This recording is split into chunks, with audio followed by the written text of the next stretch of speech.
So there have been a lot more calls for a national divorce. A lot of people want to split up from state to state because of all this crazy things that's going on with the state, that's going on with the U.S. Government, the Federal Bureau of Investigation, and there's a whole lot. The cause for a national divorce has been growing for the past 2 to 3 years, and I do remember a time where a lot of people from the left have also called for a national divorce because they did not want a president like not Joe Biden, a president like Donald Trump running their states, running their country. And right now, as we speak, and this article is from February 20th from the Post Millennial, where Congresswoman Marjorie, and regardless of whether you like her or not, I don't really like Marjorie Taylor Greene like that. A lot of these Democrat and Republican Congress people, I do not like. I think they are pieces of trash. But the one thing I will agree with Marjorie Taylor Greene on is that she is calling for a national divorce, which a lot of people will say it's impossible because what about taxation? What about the federal government? What about federal laws and other stuff? That sounds like a much more better plan because the government itself has gotten way too big, and the freedom, and liberty and freedom has gotten way too small for the average individual like me, like you, or some other people who may watch this video or may not like what's going on with the federal government, like the state. They do not like what's going on with them. Joe Biden continuously going for a World War III. Zelensky is getting so much money. He just got another $500 billion from Joe Biden. And, a lot of people think that that's okay. That's a way better option.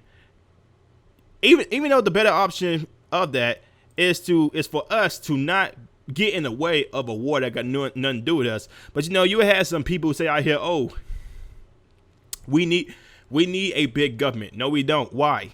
Why do we need a big government? Because you want to take it to the rich? Even though the rich pays the majority of taxation of federal taxes in the United States? See, if you actually look at a couple of news outlets, then you will see how a lot of people who are middle class and low class, they don't really pay a big amount of taxes because they can't pay for the taxes because of the rise in the tax rate, and B, they can't, again, they can't pay for it because of the inflation and recession, because they don't want to pay taxes, because taxes has fundamentally hurt and damaged the middle and low class for decades. But people will still say taxation, tax the rich, even though this whole tax the rich thing means more taxes taken away out of the American people. Middle and low class, they don't care. They just want a big government because big government is supposed to combat, it's supposed to help the individuals in the middle or low class, which we all know, common sense people who are not politically ignorant. We all know that the rise in tax rates damages the middle or low class more than it ever hurts the high class. But they still say more taxation because we want to take it to the corporate guys. They want to take it to the high class people. The high class people pays to the majority amount of federal taxes. Now, I definitely do not want to share a state with a bunch of socialists, with a bunch of communists. Let's take a look at what's going on with California right now, where all these, which is ran by socialists, where all this high prices when it comes to gas, when it comes to housing, when it comes to food, when it comes to transportation, a whole bunch. The prices there is crazy. And apparently you got a lot of these socialist progressives want that everywhere. Because they say, it might be good. Californians get paid this much, but the housing in California for a studio bedroom, and even New York City, a small closet-like apartment is worth $1,500. maybe even more than that. They want that everywhere. These socialists that claims they care about the middle and low class, they want these type of policies everywhere. How does a $1,500 closet apartment actually help out the middle and low class? That closet apartment should be at least $300. $300. But $1,500 for that closet apartment over there in New York City? Nah, that's not a problem. They don't see nothing wrong with that. It's just New York City, and New York City is supposed to be this great state. Then, if you believe it's a great state, then how come you don't want to share the state with some certain individuals, some libertarians, or even with Republicans? Why do you want to share a state with them? If these so-called leftists hate these people so much, why do you want to share a state or even a country with them? A lot of people, you have a lot of people who are leftists, authoritarian leftists, saying, oh, all these right-wingers or even all these libertarians, they need to be put down. This world would be a lot more better place if everybody was Democrat, everybody was socialist, everybody was progressive, everybody was this and that, authoritarian leftists. Everything would be a lot better if Republicans and libertarians would just go away, have their own utopia, but then they won't call for a national divorce. I don't see nothing wrong with a national divorce, especially if the government is way too big. Because right now it is. The government is way too big, and they're way too cocky, and they take way more money out of the middle low class people. But people say keep it, because it's the norm. It's the norm. People truly believe that a national divorce won't work because policies or some type of laws will be out of place. Which again, if you look at some of these states that does their own individual thing, like New York City, like California, and even look at Tennessee, which is apparently libertarian. Tennessee has less gun laws, and the crime there is not really as bad. There are people there who have their own kinds of guns, and the crime rate is not really that big. Well, yeah, Memphis is a problem, but it's not a big as a problem as Los Angeles or New York City or Atlanta or St. Louis. Guys, look, but I've been ranting on far too long. Let me go ahead and read this from the Post Millennial. Major, Marjorie Taylor Greene calls for a national divorce between red states and blue states. We need a national divorce, Greene wrote. We need to separate by red states and blue states and shrink the federal government. I don't see how that's controversial. How is shrinking the federal government a problem if the government is already too big as it is? The more bigger the government gets, the less rights a regular individual has. How is that controversial? Because we need government? Because we need the state to be powerful? We need the state to protect us, even though it's a state that's destroying our lives, that's killing us on the streets when it pertains to police officers. Okay, let's keep going. Let me just keep on going. In a Monday morning tweet, Representative Marjorie Taylor Greene called for a national divorce between red states and blue states. We need a national divorce. We need to separate by red states and blue states and shrink the federal government. Everyone I talk to says this. From the sick and disgusting woke culture issues shoved down our throats to the Democrat traitorous America last policies we are. Greene has previously issued a similar call, issuing a poll to her Twitter followers in October 2021 asking if America should have a national divorce. A majority of the poll takers stated that Republican and Democrat states should stay together at 47.7%. That just goes to show, like, those people who voted for it, yes, they say no, let's stay together. Those are people who love the state. They love the state, even though they have no reason to love it for real. Okay, so 43% said yes, divide red and blue states, and 47.7% said no, let's stay together because they love the state. They think without the state, there won't be any sort of protection. Again, it can happen. It is a possibility. There are a bunch of states and countries in Africa, and a whole bunch of other countries or other continents that has are a whole bunch of separate countries, and nobody really invades them.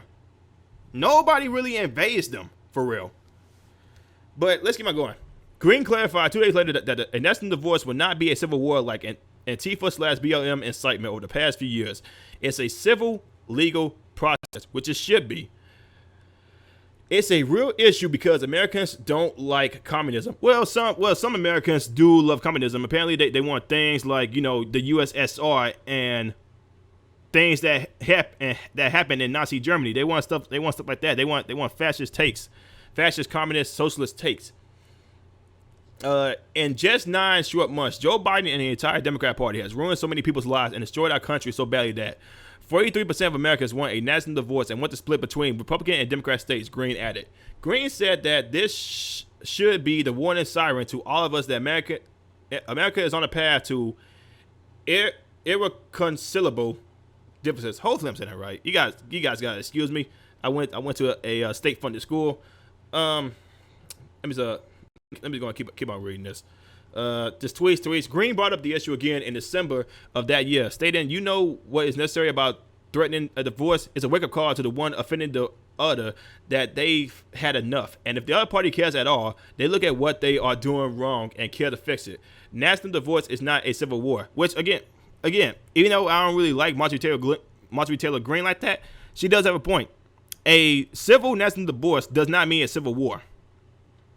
It means I don't like y'all policies. We don't want to share a government with you guys. Let's split up. I don't see once again, I don't get how some people have a problem with that. There are a bunch of countries that did have a divorce, and you got some countries out here who are richer than the others because they have some people in charge who do have better policies, like better economic policies. And here's the thing, and this should also go towards with socialists, because they keep on looking towards Denmark as this socialistic economy that's better. That's in quotations, but they don't look at the GDP. They don't look at the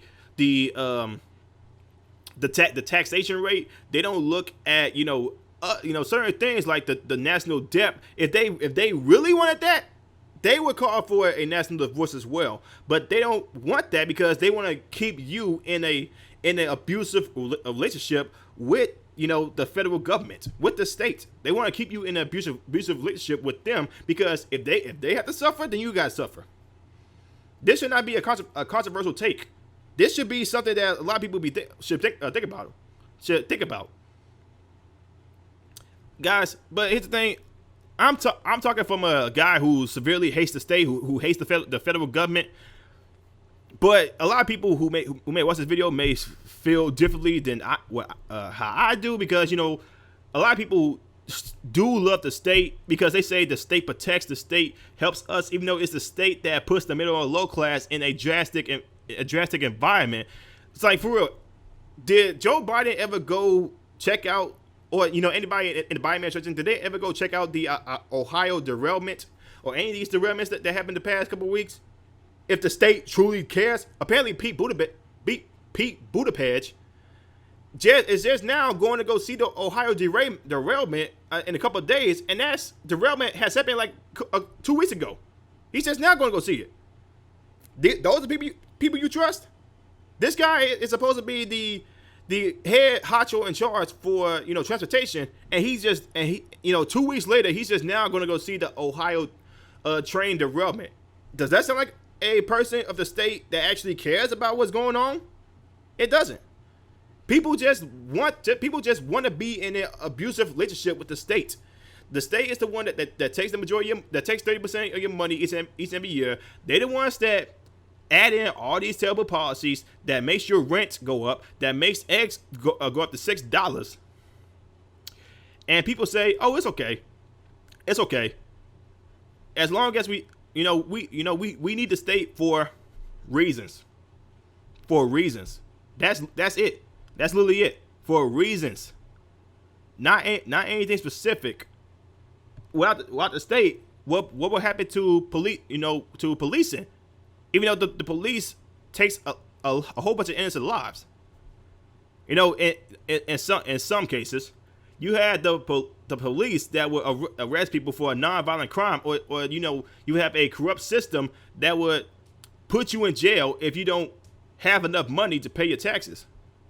Even though people don't really, a lot of people don't in the middle low class don't have a lot of money to pay for taxes. It's either pay your rent, put food on your table for your kids, or pay taxes. And if you don't pay taxes, they come busting on your goddamn door. That's what the state is. They're not in a relationship to actually help you. They're in a relationship to coerce you.